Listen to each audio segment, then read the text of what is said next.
shortly. Gulliver Cragg is there as well in Geneva. Gulliver, let's try again after those technical difficulties earlier. Talk us through what's happening there today.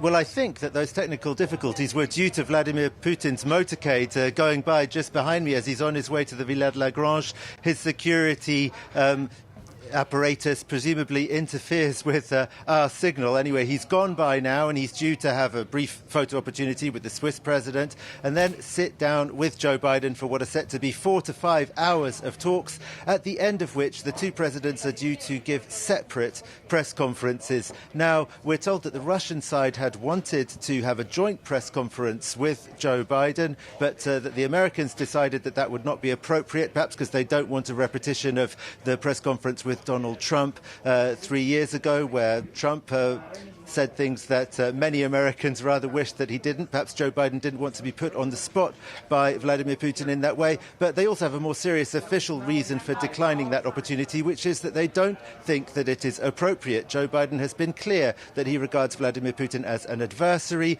that they are not embarking on a new era of cooperation, that there are many issues on which the two countries absolutely disagree, especially because Joe Biden has really cast this trip to Europe as a trip to reinforce democracy and to reinforce America's position as the defender of democracy in the world against authoritarianism, which is taking over in country after country, and in particular, of course, in Vladimir Putin's Russia. Vladimir Putin cannot be cast as a Democrat, considering that the most famous Russian opposition leader, Alexei Navalny, is currently in jail on trumped-up charges, and that Russia has been intervening in Ukraine, a rare democracy in the post-Soviet space, defending and arming separatists and perhaps probably controlling separatists in the eastern Ukrainian region of Donbass, and also in just to the north of Ukraine, Belarus, defending Alexander Lukashenko's dictatorship there against people who have risen up and protesting to call for democracy. So if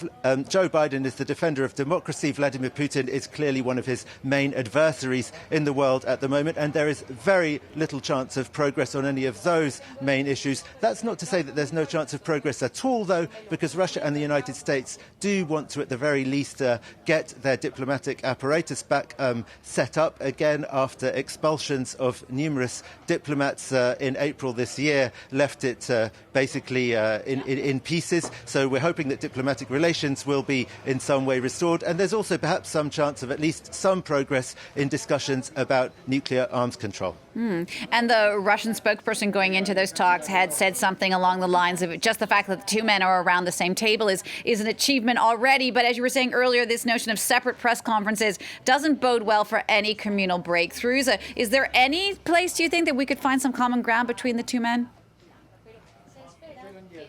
Well, I think that the Russians see the fact that Joe Biden agreed to this press conference as something of an achievement for them. Here we see Vladimir Putin, who Joe Biden called recently a killer, being clearly given the platform and being treated as a world statesman on the same level as the President of the United States. There are US flags and Russian flags in the centre of Geneva. I think the Russians are pleased with that. As I said, I think that there is a reasonable chance that diplomats will be allowed to return to their positions in Moscow and Washington, D.C. Beyond that, there aren't really very high expectations. All right.